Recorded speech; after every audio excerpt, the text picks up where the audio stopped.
পুরনো স্মৃতিগুলো ছিল, মানে আমরা ঈদ কার্ডের মাধ্যমে শুভেচ্ছা জানাতাম, সেটা এখন আর দেখা যায় না। কিন্তু ছোটোবেলায় আমরা কি করতাম, ঈদ কার্ডে শুভেচ্ছা জানাতাম। এই তো আবার আমাদের স্টলে আর কি নতুন একটা জিনিস রয়েছে, যেমন চিঠির বাক্স।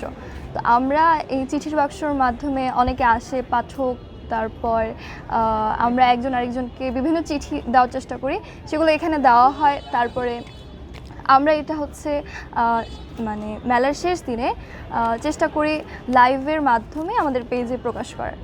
এই তো আমাদের স্টল হলো অ ক খ। আমরা সাহিত্য মিডিয়া হিসেবে কাজ করি বাংলাদেশে। বর্তমানে অ্যাক্টিভলি হয়তো আমরাই কাজ করতেছি।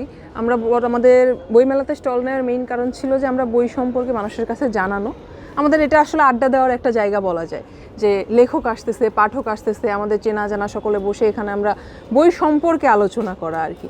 তো সেখান থেকে আমরা জাস্ট কিছু ঈদ কার্ড প্রথম দিন তোলা হয়, এই যে পিছনে দেখতে পাচ্ছেন। তো আমরা দেখলাম যে এগুলো বিক্রি করা হচ্ছে এবং মানুষ পছন্দ করছে, এবং যেটা আপনি বললেন যেটা ঐতিহ্য, আমরা একসময় ফোনে মেসেজ করে ঈদ মোবারক জানানোর মতো এই জিনিসগুলো ছিল না। আমরা কার্ডে সুন্দর করে সেই শুভেচ্ছা বার্তা দেওয়া, আমরা এগুলো নিয়ে দোকান দিতাম, নিজেদের ভিতরে যে আদান প্রদানটা, এটা আসলে হারাই গেছে।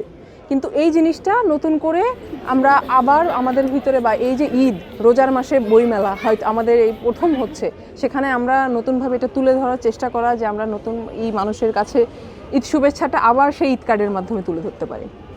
আমরা 19 দশকে যারা আর কি জন্মগ্রহণ করছি, আমরা যারা জেনজি বলে, তো আমরা সবাই দেখা গেছে কম বেশি ঈদ কার্ডের দোকান দিছি, কিনছি কম, ঈদ কার্ডের দোকান বেশি থাকতো আমাদের এলাকায় বা সব জায়গায়। কিন্তু এটা বর্তমানে এখন নাই বলতেই নাই। এখন দেখা গেছে বিকাশের মাধ্যমে দেয় অনেকজন, কিংবা মেসেজে, কিন্তু ঈদ কার্ডের যে ব্যাপারটা এটা এখন একদমই নাই। তো আমরা ওই পুরোনো যে স্মৃতিটা ওইটাকেই আবার তুলে ধরার চেষ্টা করছি, এবং একটা চিঠির আমরা ব্যবস্থা করছি, যেটা আপনারা দেখছেন, এবং এইটা পাঠকদের অনেক সাড়া পাইছে, সবার মানুষজনের ইউনিক একটা জিনিস। এই বন্ধু ঈদ কার্ড দিয়েছেন, তার নাম মনে আছে কিনা সেটা জানতে চাই। হ্যাঁ, আমার এক ফ্রেন্ড ছিল, আমি তো মাদ্রাসার ব্যাকগ্রাউন্ডের, তো আমরা লুকায় ব্যবসা করতাম আর কি এই যে ঈদ কার্ডের। তো নাম জাহিদ ছিল নাম, তারপর ইমরান ছিল, আলামিন ছিল, তনিক ছিল, আরও অনেকেই ছিল। কয়েকজনের নামই এখন মনে আছে, কারণ এরপরে তো আর দেখা হয় নাই। চকবাজার থেকে ঈদ কার্ড সংগ্রহ করা হতো? হ্যাঁ, আমরা চকবাজার থেকে না, বেসিক্যালি আমরা বিহারি ক্যাম্প থেকে সংরক্ষণ করতাম, কারণ ওইটা আমার কাছে অনেক কাছে ছিল, আর আমাদের দূরে যাওয়াটা সম্ভব ছিল না তখন, যেহেতু অনেক ছোট ছিলাম তখন।